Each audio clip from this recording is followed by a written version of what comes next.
Hello বন্ধুরা, সবাই কেমন আছেন? আশা করি সকলে ভালো আছেন। আমিও ভালো আছি। আপনারা কেমন আছেন কমেন্ট বক্সে জানাবেন। দেখুন, এখানে আমি কিছুটা মুসুরি ডাল আমি 2 ঘন্টা আগে ভিজিয়ে রেখেছিলাম। আমি খুব ভালো করে ধুয়ে পরিষ্কার করে নিয়েছি। এটি আমি একটা পেস্ট তৈরি করব। আমি একটু মিক্সির জারটা নিয়ে আসছি, এটা সাইডে রেখে। দেখুন, মিক্সি জারে আমি সম্পূর্ণ ডালটা নিয়ে নিয়েছি। আজকে আমি মুসুর ডাল দিয়ে কি করব সেটা আপনাদের পেস্ট করে নিয়ে এসে তারপরে বলছি। দেখুন, মুসুর ডালটা আমার সম্পূর্ণ পেস্ট হয়ে গেছে। এটা সাইডে রেখে আমি যেটা দিয়ে করব সেই উপকরণটা নিয়ে আসছি। দেখুন, এখানে আমি কিছুটা ঝিরিঝিরি করে কেটে বাঁধাকপি নিয়েছি। বাঁধাকপিটা ধুয়ে আমি পরিষ্কার করে নিয়েছি। আমি এখন ডালটা সম্পূর্ণ এর মধ্যে দেবো, আরও উপকরণ দেবো। দেখতে থাকুন, সঙ্গে থাকুন। সকলের কাছে অনুরোধ রইল লাইক দিয়ে পুরো ভিডিওটি দেখবেন। আমি এখন এই ডালটা সম্পূর্ণ এর মধ্যে ঢেলে দেবো। সম্পূর্ণ ডালটা ঢেলে নিচ্ছি। এর মধ্যে একে একে আমি উপাদান, এখানে কিছুটা আমি রসুন 5-6 কোয়ার মতন রসুন আমি ঝিরিঝিরি করে কেটে রেখেছি, সেটা সম্পূর্ণ এর মধ্যে দিয়ে দেবো। কাঁচা লঙ্কা ঝিরিঝিরি করে কেটে রেখেছি, সবটা দেবো না, অল্প দেবো। আর অল্প আবার তরকারির জন্য রেখে দেবো। আমি এটা দিয়ে তরকারি করব। যেমন পেঁয়াজ ঝিরিঝিরি করে কেটে রেখেছি, পেঁয়াজটা সম্পূর্ণ এর মধ্যে দিয়ে দেবো। আমি ঘষুনি দিয়ে অল্প একটু আদা ঘষে নিয়েছি, আদাটাও সম্পূর্ণ দিয়ে দেবো। দিয়ে দেবো আমি একটু হলুদ, এই চামচের হাফ চামচ দিয়েছি। দিয়ে দেবো অল্প করে জিরের গুঁড়ো, দিয়ে দেবো কাশ্মীরি লঙ্কার গুঁড়ো, দিয়ে দেবো স্বাদ অনুসারে নুন। নুনের স্বাদটা সকলের সমান থাকে না, আপনাদের স্বাদের মতন দেবেন।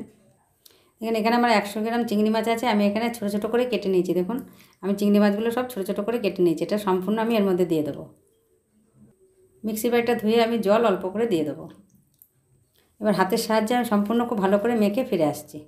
দেখুন, আমি সম্পূর্ণ খুব ভালো করে মেখে নিয়েছি। এটা আমি এখন ঢাকা দিয়ে রাখবো রেস্টের জন্য 10 মিনিটের জন্য। 10 মিনিট পরে ফিরে আসছি।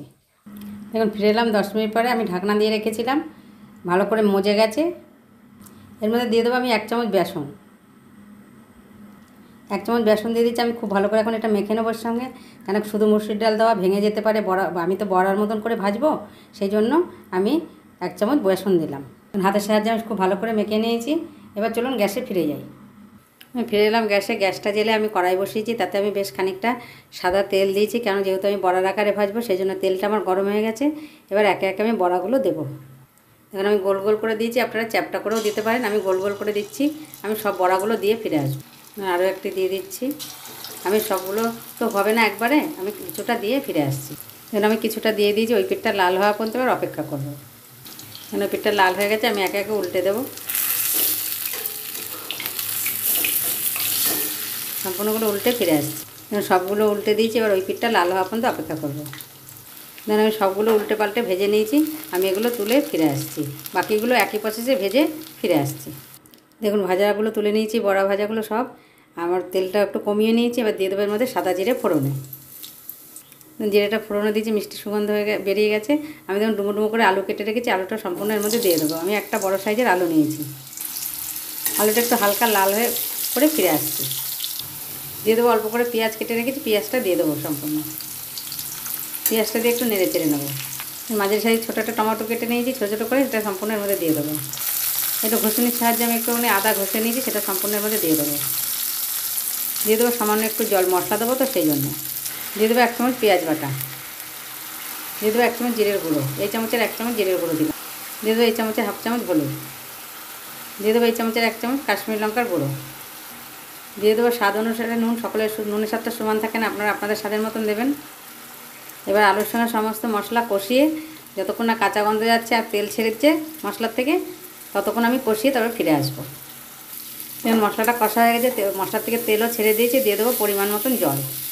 দিয়ে দেবো পরিমাণ মতন জল। জলটা দিয়ে খুব ভালো করে নেড়ে চেড়ে নেবো।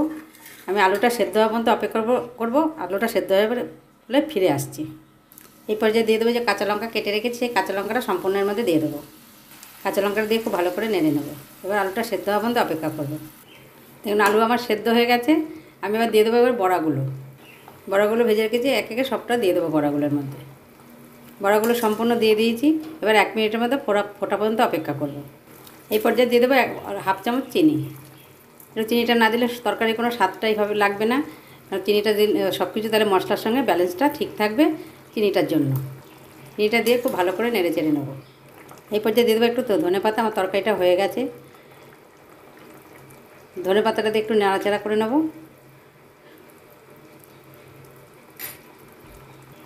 বাঁধাকপি চিংড়ি দিয়ে বড়া করে যে রসাটা করলাম, সেই রসাটা আপনাদের কীরকম লাগলো সকলে আপনার কমেন্ট বক্সে জানাবেন। সকলে ভালো থাকবেন, সুস্থ থাকবেন।